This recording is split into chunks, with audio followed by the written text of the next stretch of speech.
Welcome into the Aggie Up podcast. We're excited to finally be back and on the airwaves recording. Um, we've got a special guest joining us today, so we're excited to get started. As always, we're just going to jump right into things and talk a lot of in-state recruiting today. Isaac's on the line. I'm Isaac. Seth's with us, and then we've got Kamaal Ahmad joining us as well from Utah D1 Athletes, and he's done a great job running some camps and everything. And as always, we're brought to you by ustateaggies.com, scout.com affiliate, and definitely make sure you're checking that out. Hopefully, if you're listening to this, you probably are familiar with ustateaggies.com, but we're always adding more and more benefits, more and more content, and especially this will be one podcast that we do, but check out all the position previews that Brian Phillips is putting up there on the website, and a lot more content coming. We're what are we under two? Well, we're under a month from really camp getting started and everything. So in the next few weeks, we'll have all those previews up and going, and then we'll be right into fall camp. So, Kamaal, thanks for joining us tonight. Oh, it's a pleasure to be here. Thank you for having me. Yeah. So we've crossed paths a few times, Yes, with your yes. camp and everything. But tell us a little bit about your background, where you're from, kind of a little bit about yourself. Okay, born and raised in the Oklahoma City area. Actually went to school in Edmond, Oklahoma, a suburb just north of Oklahoma City. Great place to grow up. Big time sports. Oklahoma's just a big time sports state. So football, basketball, baseball, track. I mean, I think we grow up with appreciation for everything there. So from there, I played junior college football at Northeastern Oklahoma A&M. Considered the winningest junior college in all of junior college football. So from World War II to 2005, they did not have one losing season. I think it was like 9 national titles. I think it was 9 or 10. I can't remember that exact number. But loved my time there. And then from there, got a few offers. Ended up at University of Kentucky. At Kentucky, my first year, Guy Morris was the head coach. He brought me in. After the season, we had a pretty decent season for Kentucky standards. Went 7-5, lost 3 very close games. Had a Hail Mary. Nick Saban, LSU at the time, beat us, by Hail Mary. We lost 2 games like that. South Carolina also. So I mean, we could have very easily been 9-3 in the SEC, which for Kentucky's, that's phenomenal. From there, when Coach Guy Morris left, Ron McBride just got fired from Utah. And that December, I think within 2 weeks, he was at the University of Kentucky. He was the first one I met with the new staff, and phenomenal. He was a phenomenal position coach. Coached me for 2 years there. Then he got the head job at Weber State. I was still boxing at the time, so I was finishing up boxing in Kentucky.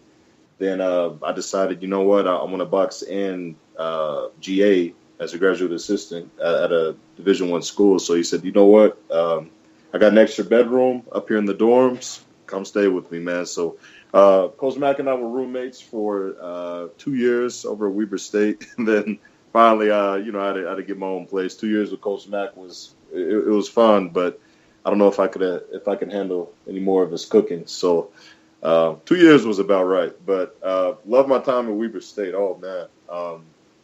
So there, I recruited most of the West Valley schools, or West Valley, Cypress,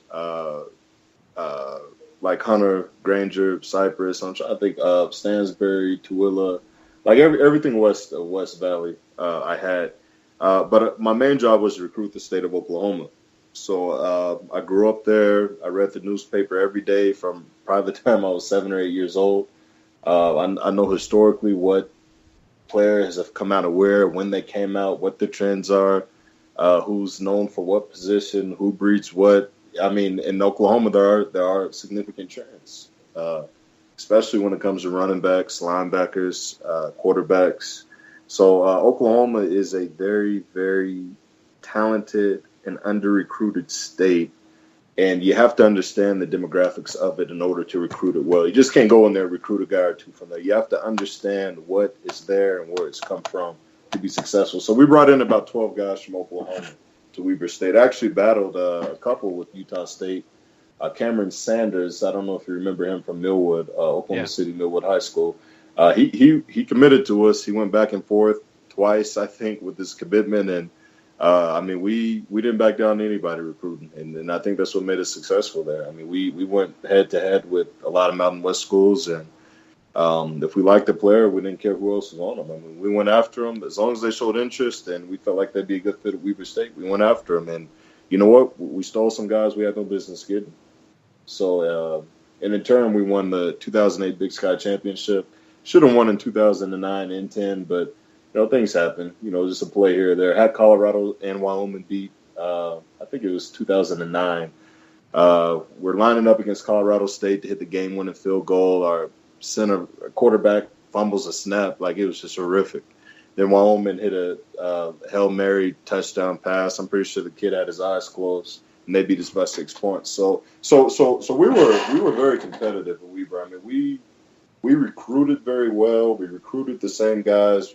The Mountain West schools were getting the same caliber of athlete with less scholarships. And I mean, we were going tooth and nail with those guys. So it was fun. Utah State blew us out that year. Actually, I think it was 2010 or 2011 season maybe.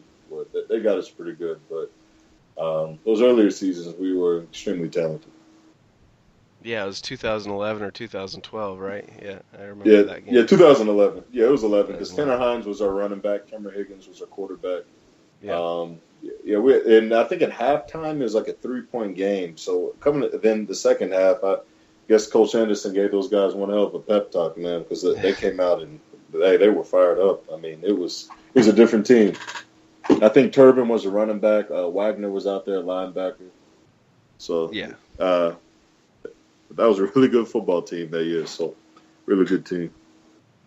Yeah, that's definitely fond memories for Aggie fans for sure, and you can obviously talk about recruiting in state, which is great, and you have experience with Weber State and Utah State. The state of Utah as well as other states, so that's awesome. Exactly. That's definitely why we had you on tonight. So tell us about what you're doing now. Kind of your camps and what you've been up to. So our main focus, my company or organization, it's called the Student Athlete Academy. Our focus is again on Division I athletes, so that's why the Twitter handle we changed it to Utah D1 Athletes, because that's really what we care about. And no disrespect to anyone that's not that caliber, but that's just what my focus has been since I've been in the state of Utah. I figured, you know what? It's no sense of changing that. I mean, that's what I do. So I started that a year ago, May 2016. And the main goal was just training kids to become Division I athletes. So I feel like that's something I've always excelled at, training, coaching. Those are definitely some of my strengths. So I started working out with a couple kids at Summit Academy. And then from there, I said, you know what? Like, I really like the recruiting aspect, not the training aspect. So the training, I mean, I've played and coached for a long time, but the recruiting is what gets my fire burning. When I left Weber State, I helped out at Granger for a couple of years, and also Viewmont last year. So, and the thing that really got me, it's so many players that are Division I caliber players that, I mean, people have no idea who they even are. Like last year, we had a tight end, and also one of our quarterbacks. I mean, the kid at Viewmont, he's 6'5", he's 220. He didn't play his sophomore, junior year. He was a late bloomer, and I tell you what, at Weber, I mean, he would have definitely been just one of those offer guys, like a no-brainer. And I mean, that kid, he ended up at Dixie, which was just shocking to me. At Granger, I mean, we've probably had 3 or 4 players who I thought they were Pac-12 caliber players. I mean, easy. We had a linebacker, I think it was 2015 season. Sione Tatuatena, and you look at these linebackers now, like some of the top ones in the state, none of them could touch this guy. I mean, uh, it was just a tragedy that he did not get the proper recruiting attention. I said, you know what? These are the guys that I want to help out. These kids that are under the radar, that they're just as talented, if not more. And a lot of the times it will be more. And that's what made us successful because, in Oklahoma, we went in there. We didn't care about ratings. We didn't care how people were ranked. We went in there and got who we felt like were the best players. And, a couple of those guys ended up making NFL camps, which is, to not have any recruiting attention at all. The next thing you know, you're on a team that's playing in the Super Bowl. Carolina Panthers, Anthony Morales, linebacker we signed out of Edmond, Oklahoma. He was 5'11". He was 205 pounds. Everyone said he was too short. He wasn't heavy enough to play linebacker, but the kid ran a legit 4.5 40. He rushed for like 1,300 yards. He had over 100 tackles. I mean, he was a menace on the field. Who cares if he's an inch shorter? Like, you know what I mean? Like, it just makes no sense to me sometimes. We definitely signed that guy, and he was I want to say he was a 3.5-year starter there at Weber State, and Carolina picked him up. He's no longer playing with them, but I mean, just stories like that are that's what motivates me to do what I do. So in April, we had the D1 showcase, which we went to, and that was our first camp. And I think what was interesting, our original intention was just to get the best offensive linemen, 10 to 12 offensive linemen there and train them for over a month. And that was it. It wasn't to have any camp or anything like that. But then as we started talking, more coaches started getting involved. Fred Graves, who I found out he just retired from the NFL. He was in town. He was available to coach the wide receivers. We got Dustin from QB Elite. Had to work really hard to get him there. Oh my goodness, but it was worth it. I mean, that guy is brilliant in what he does. Yeah. Andre Dyson, obviously defensive backs. And for the record, Andre Dyson's the smartest football coach I've ever been around in my life. There's not even a close second to someone having the defensive back knowledge as he does. He should be at a Utah State, BYU, Wyoming, SC. I mean, he should be there. He shouldn't be coaching a Clearfield, but I mean, I guess when you've signed the contracts that he signed, I mean, you can pretty much do what you want. So, and that's what he wants to do. But from that showcase, so a lot of good things happened from that. And again, we weren't. That was it. That's all we were planning on doing once that happened. But then we got so much positive feedback from the coaches and from college coaches. And hey, who's this guy? Who's that guy? Then the high school coaches were one, they were very receptive. Then two, they had nothing but good things to say afterwards. Mm-hmm. So we said, you know what? Let's get some of these top linemen together and top receivers together and hold a 4-week training session and really develop these guys. Because from what we saw, there was a lot of potential, but it needed to be further developed. And no one's going to develop offensive linemen better than Ron McBride, Alex Gerke, which who used to be at Utah State in Hawaii. I mean, they're two of the best offensive line coaches that I mean, from the consensus, from just general coach talk, they're up there in the pecking order. And then Jake Frank's one of the top high school coaches around. He was actually at Weber State with me. He helped out. So we had 3 O-line coaches. Then Fred Graves just left the San Diego Chargers, was coaching the wide receivers and quarterbacks. So we had a very productive 4-week session where we felt like, you know what, these kids got better. And it showed at camps. I mean, quite a few of those guys were getting offers, especially our offensive linemen, quite a few of them. So that's very pleasant to see. And I tell you what, it's something they're missing out on. It's some Utah State's missing out on, especially Weber not offering these guys is puzzling to me. But there are definitely a couple guys that, in my opinion, I think these schools know about them. They just don't want them to blow up because everyone knows sometimes an offer can be a chain reaction. Yeah. And then next thing you know, a kid you would normally get, you won't get. But we're still going to talk about those guys. So absolutely. Yeah, and what I loved about the camp is, the original camp was definitely a chance for kids to show what they had, right? And Okay. and a lot of these camps are, great opportunities to show who they are, maybe to get on the radar of some coaches or some get their name out there a little bit. But the continuous training, it seems like has been really good as well. So that's well, it seems like you've done an awesome job with, and obviously Oh, you've thank been you. rounding up those coaches. It's not just you teaching offensive line or whatever, Right. but Right. um, it's a great job by you to get all that together. Let's talk a little bit about that. What I guess you mentioned, Utah State maybe in some other schools they kind of hold off on offering. What what's your opinion? I guess let's dive into that a little bit. What's your opinion on? Well, maybe we could just talk about some guys that you think maybe, in your opinion, could be some guys that are worth being on Utah State's radar, or even an offer from Yeah. Utah State, but maybe haven't gotten an offer yet.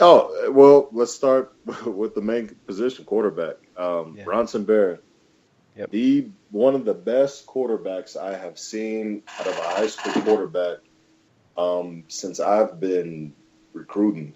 He's better than any quarterback I've recruited out of Oklahoma. I mean, it's not even a close second. He's that good. I went and watched him at the youth shoot. So at our camp, so I watched him on film. So the first time I watched him, I was scouting Lehigh, and the quarterback there, Cooper. Yep. I'm just watching the growth he's made in one year. Because sophomore year, I broke down about 4 of Lehigh's games. I thought he was a very talented thrower. It was obvious he was a Division I player. He didn't scramble as much. Then Cooper's junior year, he started scrambling. Oh man, was that guy tough? So I'm watching him, and I'm like, man, this kid is the best quarterback I've seen. This kid's phenomenal. Then I'm watching the American Fork game, and this quarterback from American Fork is just making plays left and right and Yeah. burning Lehigh. I mean, he's scrambling, he's throwing, I mean, he was, his composure was so, um, I mean, it was just there. I mean, he has it. He had it on film. He had it at our camp, and he definitely had it in the 4-week training session. He came down and threw a couple of days. Then on top of that, at the youth shoot, oh my goodness, did he kill it? I mean, he killed it. He was a one-man show at that youth shoot. And I said, you know what? I don't know if Utah's going to offer these guys, but I'm pretty confident there's going to be some guys that will. So I'm Yeah. pretty confident about that. So, Yeah, and I mean, it's funny but you he's a bring guy. that up because I was actually at that Lehigh American Fork game, and it was the night of, I think it was the night of the Utah BYU game, right? Mhm. And so that's what I chose over the Utah BYU game, but it was well worth it because some of those guys like Dallin Holker for Oh yeah, Lehigh, nobody knew about him. Bronson right, Barron wasn't getting any any publicity or anything. Nobody right, really knew about him. Everybody knew about Cooper and Carson Terrell, who the Aggies signed, and some of those guys. right, But right. there's some legit prospects on those two teams. Speaking Oh of yeah. which, Mhm. what about a guy like Braden Ship? What have you seen from him? Oh, bro. Oh my goodness. So Braden Ship was one of the highest rating linemen out of our camp, and this is an ultra competitive camp with guys who we felt like, you know what, these are guys who we would have been on our top 10 board at Weber. Hmm. And guy offensive line on our top 10 board. I mean, I think we had 3 or 4 that ended up playing in the NFL. Dave Hell, um, I think Hell was a 4th or 5th round draft pick. So we knew how to pick offensive linemen pretty well. Um, but Braden Ship, I know, and I know for a fact that he's a Pac-12 caliber player. I don't question that one bit. I know Boise State offered him just recently, and we kind of knew that was coming. They've been on him since our D1 showcase. So from that showcase, we contacted quite a few coaches and said, you need to come down and look at these guys. And a lot of coaches that normally aren't in Utah were in Utah because of that. But Braden Shipp's one. We called the offensive line coach at Boise and said, look, here are the guys. You guys probably need to be on every single one of them. Gave him a list of 7 legit guys, and Braden's the one they offered at it. And every school's different. BYU had offered a couple more. I know Utah State liked a couple more. So it's just interesting how everyone likes, whatever, every player is different. Everyone views guys differently and what fits their system. But Braden, would he be a good pickup for Utah State? Oh man, he's great feet, great technician, good power. I mean, he's 6'6", 290, 295. He's a monster, and he takes coaching very well. You coach him, he right off the bat. I mean, he's gonna do what he was coached to do. And I mean, 6'6", 295 that can move and powerful, explosive off the ball. Oh man. Can't wait on guys like that. You gotta offer guys like that like now. I don't know what the reasoning is. I don't know if they might have offered them recently. But I know, to my knowledge, the last time I spoken to him, it was just Right. Boise State, and that's puzzling to me. Again, I don't know the reason. I don't know numbers. So I don't know But go ahead. I was going to say, so 2 things about Braden is one, at the level up elite camp, he was going up against the East guys. He was going up against all the best defensive linemen, even out of state defensive linemen, and really every offensive lineman other than him was getting beat quite a bit because there was such good defensive line. But Right. he literally dominated that camp. That camp's one-on-ones. So they put the Right. best defensive lineman against him, and he won. So, I mean, it's Right. you don't have to look at huddle. You don't have to look at No. measurables or whatever your requirements are. I mean, I would think if you put your best defensive lineman at the camp against the offensive line and he wins, you would think it'd be worth offering that kid, especially where, I mean, I would have to count him up, but I know at least he went up against at least 3 or 4 guys that had, maybe even more than that, probably 6 or 7 defensive linemen that had offers. Right. Right. I'm talking the East guys, the Tim Few guys, Right. all the Right. best athletes in the state, and he beat them all. He's practically undefeated in Right. one-on-ones.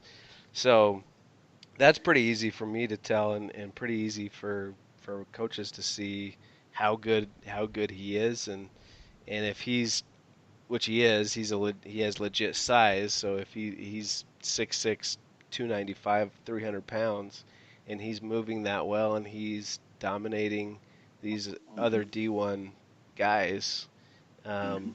it seems like a no-brainer to me. But Oh yeah. obviously, I don't Absolutely. make decisions on who Utah State offers or anybody else. But I definitely I've been really impressed with Braden Shipp, and Right.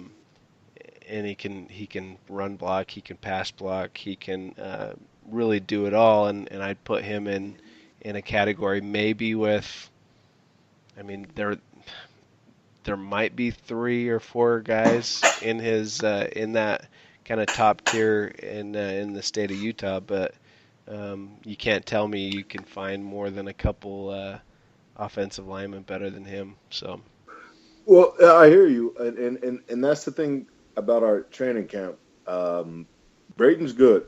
Braden's phenomenal. Braden's a legit Division I Power 5 guy. There's a few more right on that level. yep, Maybe not the same size. Carter Shaw from Harriman. Carter's about 6'3". I think he's about 6'3" and a half. I don't think he's quite 6'4", about 285. yeah, Carter is, again, he's a complete package as well. Again, I know he has a brother at Utah State. Is that correct? yep, I'm pretty sure he does. And again, like I know they love him. I know they love him. They haven't offered him. They're probably waiting late. My opinion, they eventually will. But again, like he's a BYU Utah State guy. He's a Mountain West guy. That's who he is, and he's not just a Mountain West guy. He's a Mountain West 2.5 to 3 year starter. I mean, I watched this guy at our camp. I watched him in our 4 week training session. I went and watched him practice at Harriman. I mean, he is the real deal. Every O-line coach we have is signed off on. He is the real deal. You need to get after him. The other guy who's really, really under the radar is Logan Floyd from Kearns. And Logan is a legit 6'4", 280, 285. No one hardly knows about him. He had a late growth spurt, just probably in the past 6 months, 7 months. He shot up a couple inches, some pounds. Body really looks different, and oh man, was he a monster! So you talk about Jaron Kump, who was training with us, Alex Harrison, who we got to talk about him from Viewmont, the 2020 guy, Carter Shaw, Wyatt Bowles from Syracuse, Owen Stewart from Fremont, Logan Floyd, again, Braden Shipp, Tyson Lewis, who was Tyson's another good one. Obviously, who did BYU, get a Utah State offer and committed to BYU, right? So yeah, and they were smart. So Tyson's a little ahead of the game. I think Tyson's a little. He's a little more from his body's a little more mature than everyone else right now, and I think mentally he I know he's had older brothers that have just been there, done that. He's just a little ahead of the game. So he's a great technician, has a great motor. Smart offer, and that was a smart offer by Utah State. When I heard that, I'm like, you know what, that's sharp. Tavita Tonga from Granger is another one. Chinonso Apara, I don't think Utah State's offered him. I know BYU and Utah have, but again, he's a project. I mean, he hasn't played football that much. He's really a basketball guy, but he's 6'8", 260, and no body fat, and you just can't coach that. And those are the main guys, offensive line wise, but. When you get into other positions, you start talking about guys like Tyson Herrera, the safety from Harriman. He was. I watched about 15 minutes. So I watched his highlight film, and I thought the kid was a Division I player just off his film. I watched him in person, and I wanted to call every single Mountain West school and say, if you don't sign this kid, I don't know what to think of you.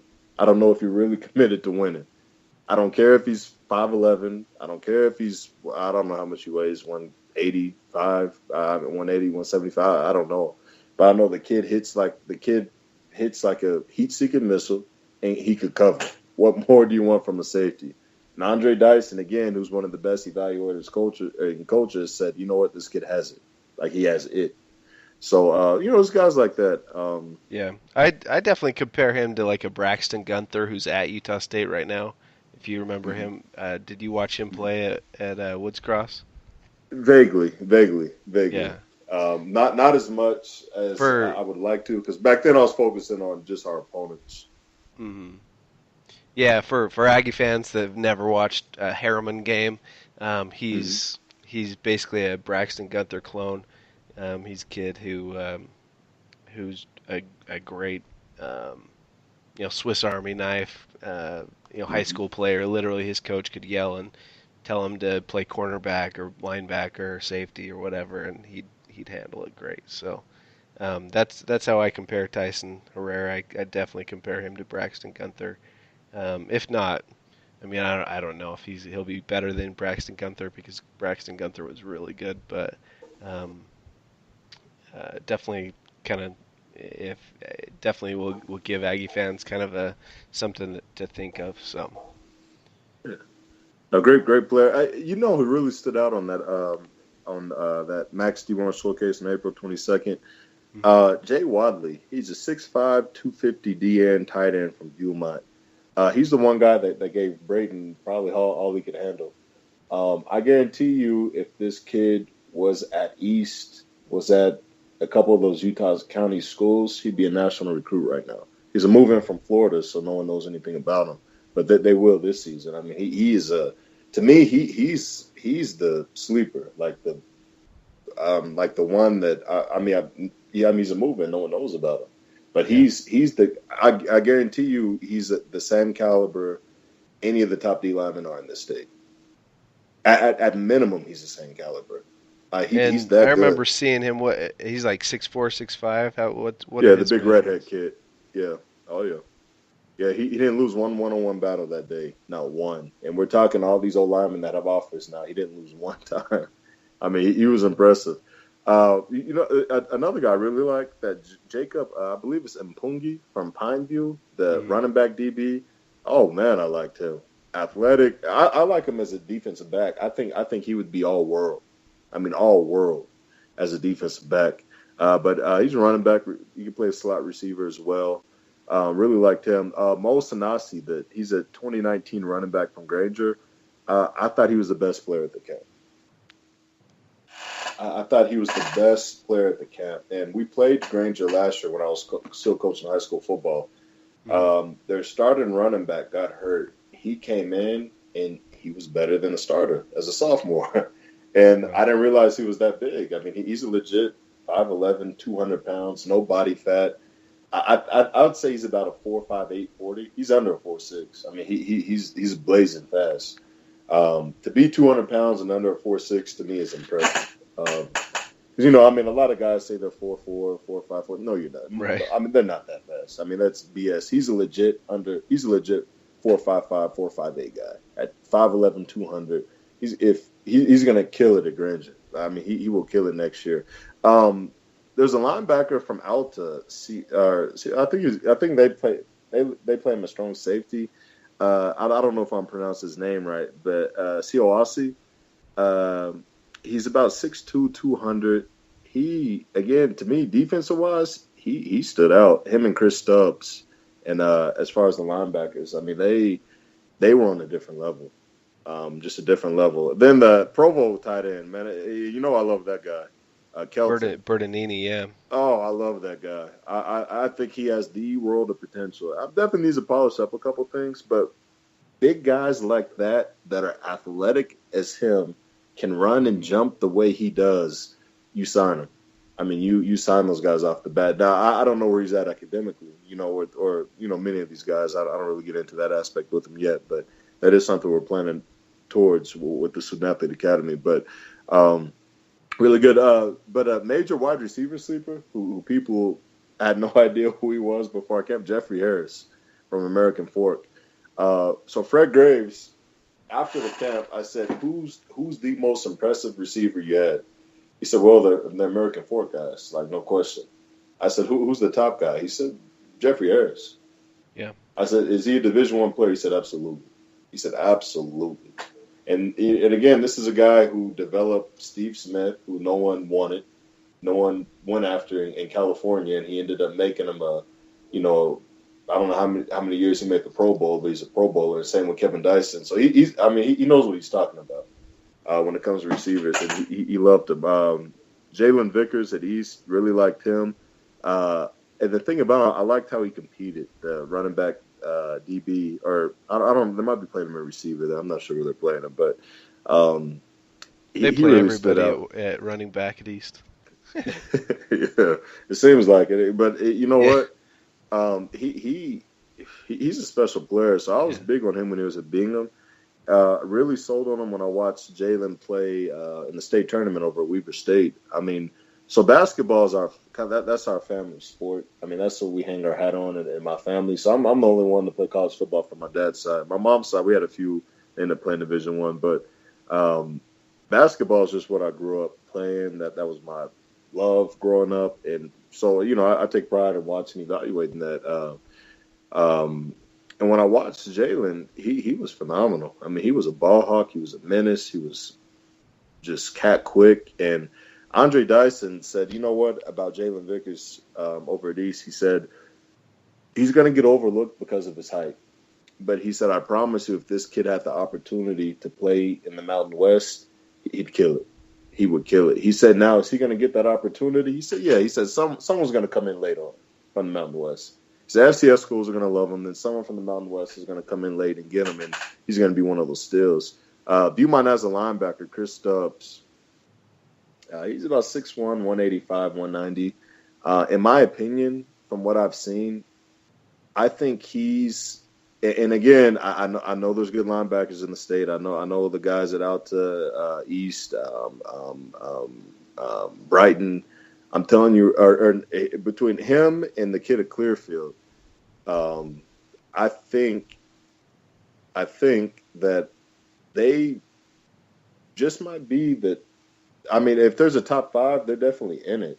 And I think when you talk about who's the best, there isn't a best. I mean, a lot of these guys that you're watching on film that are getting all these offers are blowing up, so they're running into those blitzes untouched. I mean, if you really take a look at it, I mean, you don't see them shedding blocks. You don't see them, really making too many moves on the back. I mean, they're just literally blitzing right into it, or a ball's thrown right to them.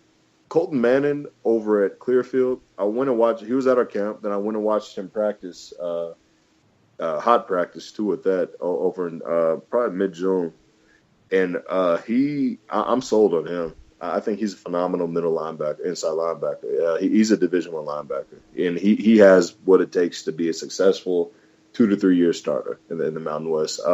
Again, people are going to overlook him because he's not going to have the height they want. Actually, he might not even be 6'1". He might be 6 feet. Probably 6.5, not quite 6'1" that I remember. He might be though, but 190, 195, and again, guys are going to overlook him. But great player. And then Chris Stubbs, he's I mean he just has he's the most instinctive linebacker I've seen since Anthony Morales. Anthony was a lot bigger than him, but Chris is one of those guys. I mean, he's under 4.6 40. But he's under 200 pounds at that, so he's not quite 200, but he's under 4.6, and he's going to be a steal for somebody. Pay attention to him this year. I guarantee you're gonna love him. In games, you're gonna notice him. So we played Hunter last year, and against Hunter, I want to say he had like 16 to 17 tackles. I mean, it sounds like a lot, but Hunter runs almost every play. But I mean, This kid's taking on 200-pound fullbacks, 285-pound, 290-pound linemen that are going to Division I schools and beating them every play. I mean, if you watch the Hunter film of Beaumont, they couldn't block Chris Stubbs. I mean, no one could the whole year. And so I loved watching him. Now, a guy I really like, Alta, who I feel like there's a kid over at Alta, Zach Ingstrom. I really like him. Yeah, I was going to bring his name up. Him. I really like him. Oh, man, is he a player. He is a player, and he's a weight room fanatic. He's a hard worker. He's a no-nonsense guy, and I like him. I like him. Now, some other guys that I like that I'm like, you know what? I really want to see what they do this year. I'm going to be looking at these guys hard because they definitely have potential. I just got to see more of them. Michael Moden over at Pineview, Javinas over at Pineview, the quarterback. Braxton Pierce over at Harriman, who's Coach Pierce's son. He's a phenomenal player. He's a center. I think he might be the best center in the state, or easily one of the top 2 or 3. I know the kid over at Corner Canyon. The kid at Corner Canyon is a phenomenal center too. He's really good. Ian Filoso over at American Fork's really good. But the guys that I really like, especially the 2019 guys, it's three running backs that just have me mesmerized. Like I just love watching these guys play. The Braden Whistler kid from Bingham, I love watching that kid play. I love watching film on him. That this kid's everywhere. I mean, he's at every camp. He's at every workout session. Over at the U Shoot, I really enjoy finally getting to see him in person. I like him. He's a guy that, you know what, you definitely got to wait and see what this kid does. Because running back's a position, unfortunately, it's historically people tend to only look at one ethnic group for the most part when it comes to running back, which to me is ridiculous because quarterback used to be the same way, but they changed to more of a dual threat running back. Just pretty much one ethnic group dominated, and it is absolutely ridiculous to see that at running back. Because there's a lot of good running backs in Utah that are Division I caliber. They're going to get overlooked because of the color of their skin. And it's ridiculous. And I hope he's not one of them. I think this kid has a lot of potential. I'm waiting to see what happens. But I think it's Kobe Freeman over at Lone Peak. Really like him. I know he played a little linebacker, too. I watched him at the youth shoot. I think he has a lot of potential. Then, obviously, Mo Sanasi over Granger. Really like those guys. Um, the other guy I really like, quarterback, Alex Zettler from Brighton. Oh man, he is one of the most accurate quarterbacks around. And he has that it factor when it comes to leadership that a lot of kids don't have, that don't get factored into recruiting. A quarterback has to be a leader. A quarterback has to be from a winning program. And that's why I really like Bronson Barron. A lot of these quarterbacks that have, these high ratings, it's rightfully so. Like, they have great arms. They do well at camps. But at the end of the day, a lot of them, they don't win too many football games.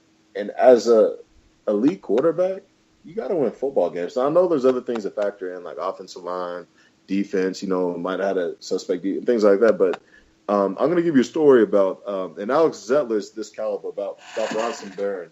So I had a Division I coach come to me and say, I was at the playoff game against American Fork.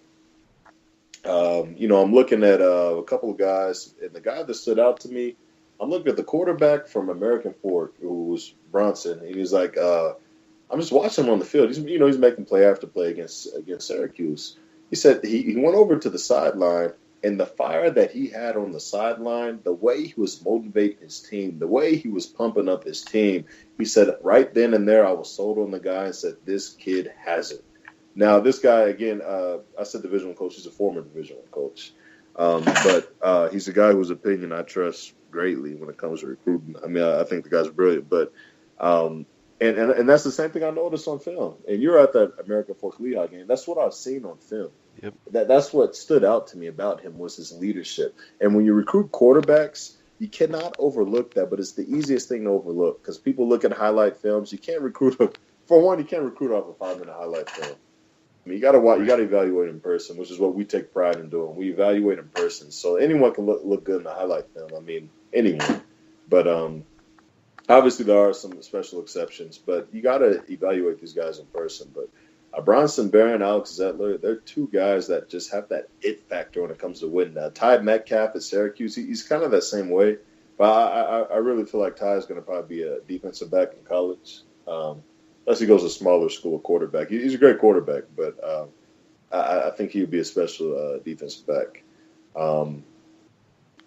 Yeah, I definitely wanted to touch on those quarterbacks because that's what I'm most excited about this year, especially watching high school football, is are definitely the quarterbacks. I don't remember a year where there's so many good high school quarterbacks, and really, and you've already mentioned it, any of these guys, any of really the top 5 guys would probably be the top guy in years past, in my opinion. Right. And so that's really exciting to see so many good quarterbacks, and a lot of it is because of some of these camps, some of these coaches, and evolution that Utah's kind of gone through. We're starting to see that improve the quarterback play, and I think Utah's always going to have the offensive lineman, the defensive lineman, the Polynesian connection, with linebackers and front 7 guys, but yeah, how much, or in your opinion, how much have the players improved in the state of Utah? Oh, greatly. The last few years. So I came in 2006, and in 2006 I was not sold on Utah high school football at all. You just get out of the SEC, you just have this big head mindset that's it's just natural just playing there. You think you're better than everyone else. Football-wise, only football's played in the SEC or Oklahoma, Texas, per se. If you're from that part of the United States, you should don't give Utah any respect or credit, and that, unfortunately, that's just how it was then. I don't know if it's still like that, but Coach McBride said something very interesting to us before I went out on my first recruiting trip. He sent us all, and the coach back he had some classic meetings, especially recruiting meetings that were very beneficial. He set us all down, and he said, look, I understand you guys all want to get out to California, to Texas, to Oklahoma, to Arizona, Washington State. He said, listen, I'm going to tell you guys this, and please, let it sink in. Do not overlook the Utah players. They are better than what you think. They're easy to overlook. He said, but they are better than what you think. He said that's why we won so many games in Utah. He said we've done a great job getting the best players, scouting the best players, and developing them. They were really the backbone of our success. Obviously, with the Polynesia connection to it, and then Coach Mac's LA connection over in California. I